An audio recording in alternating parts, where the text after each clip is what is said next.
इस बिहारीपुरा की पवित्र भूमि के अंदर पहली बार हुआ है।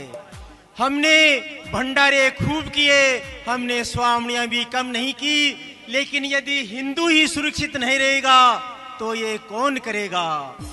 मंदिर तो हमारे पूर्वजों ने भी पाकिस्तान में बहुत बनाए थे, वो कहां चले गए।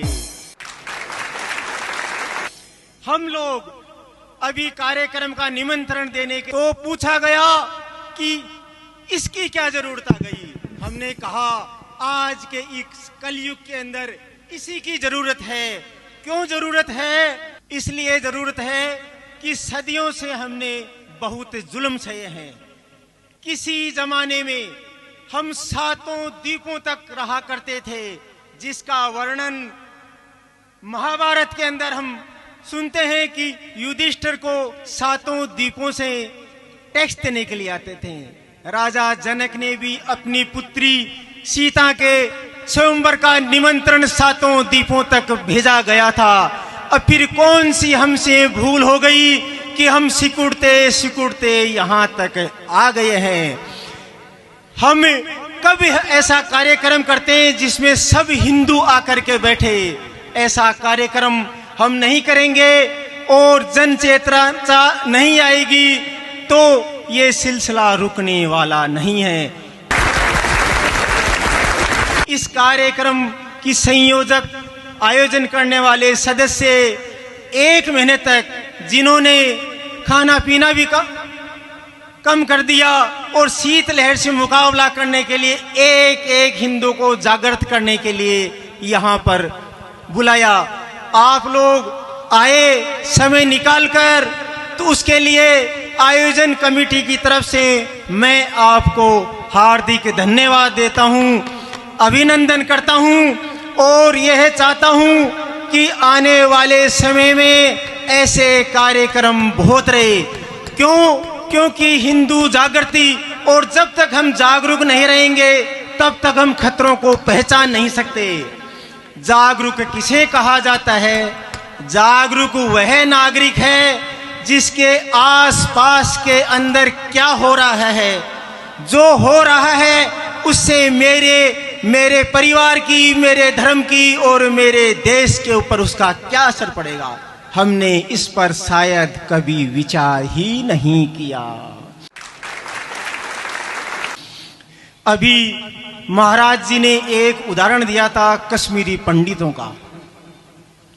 उसी बात को आगे बढ़ाते हुए मैं कह रहा हूं कि जब कश्मीरी पंडितों को 19 जनवरी 1989 के अंदर 11,000 स्थलों से माइकों में आवाज लगाई गई कि ये धरती छोड़ दो, कश्यप ऋषि की संतानों ने वो भूमि छोड़ी। संसार का शायद भारत ही ऐसा देश है जिसका वासी होते हुए भी वो शरणागत बने, उनको पलायन करना पड़ा।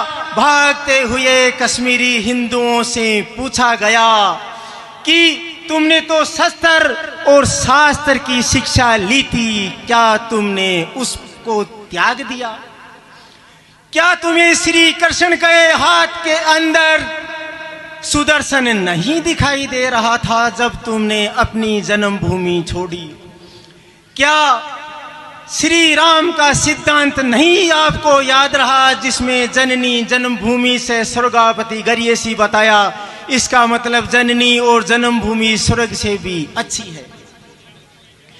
क्या तुमने सूरजमल, राजा सूरजमल का संदेश भी भूल गए जिसमें कहा गया बदी करे तासो बदी करत दोष नहीं हो, अबिया को हो मारो होनी है सो हो।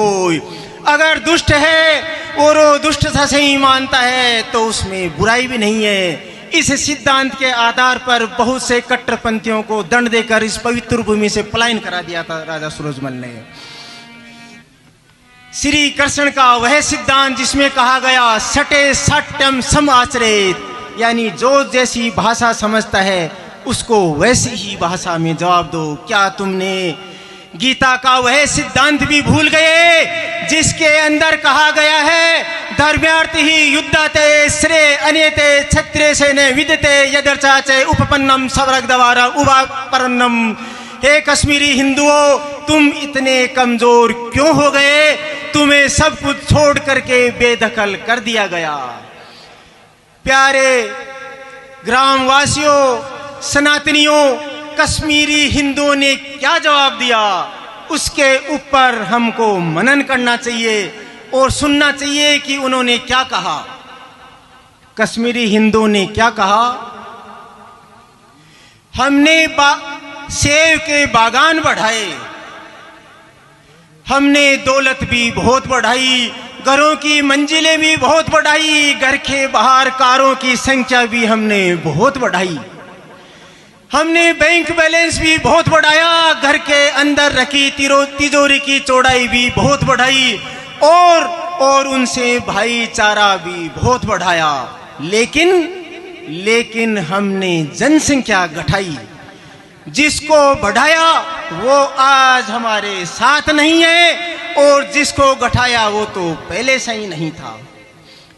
उन्होंने कहा कि ऐसा नहीं है कि हम प्रतिकार नहीं कर सकते थे, हम हथियार नहीं चला सकते थे, हम मुकाबला नहीं कर सकते थे, लेकिन हमारे पास लड़ने वाले हाथ ही नहीं। हमने तो 2 या 1 का सिद्धांत पाल लिया, हम हमारी रक्षा कैसे करते। साथियों, इस पर विचार करना अत्यंत आवश्यक है, क्योंकि भारत का यह क्षेत्र हमने बहुत बड़ी कुर्बानियां देकर के की है। यह सुरक्षित रहना चाहिए। आज भारत के अंदर 200 जिलों में आप अल्पसंख्यक हो गए, जिस पे कोई विचार नहीं कर रहा। क्यों? क्योंकि लोकतंत्र के अंदर सिर गिने जाते हैं।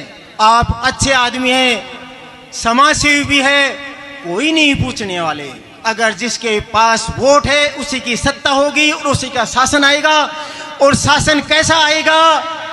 अफगानिस्तान में जब वो शासन आया था तो वहां के नागरिकों ने हवाई जहाज का टायर पकड़कर भी दूसरे देश में भागने की कोशिश की थी। 1000 किलोमीटर होते हैं हवाई जहाज की स्पीड, कोई रुक नहीं सकता, लेकिन ऐसी स्थिति उन्होंने की थी। आज हमारी माता बहनों के कान में आकर के एक सरकारी कर्मचारी स्पेशल रूप से हमारे लिए अपॉइंट कर रखा है, दूसरे मोहल्लों के अंदर नहीं जाता। वो क्या कहते हैं कि 1 के बाद अभी नहीं और 2 के बाद कभी नहीं।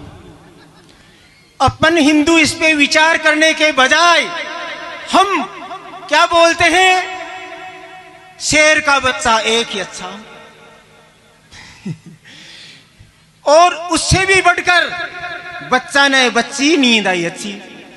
ये किसी को ज्ञान देने की जरूरत नहीं है, ये आत्मघाती शिक्षा है जो एक दिन आपके साथ खतरनाक साबित होने वाली है।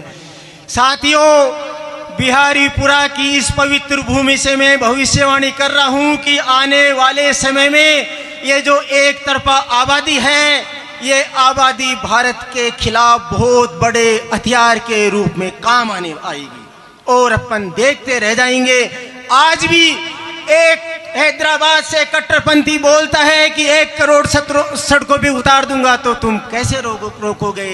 तुम्हारे पास जेलें 11 लाख से ऊपर कैपेसिटी नहीं है। आज हमें ऐसा कहकर के धमकाया जा रहा है।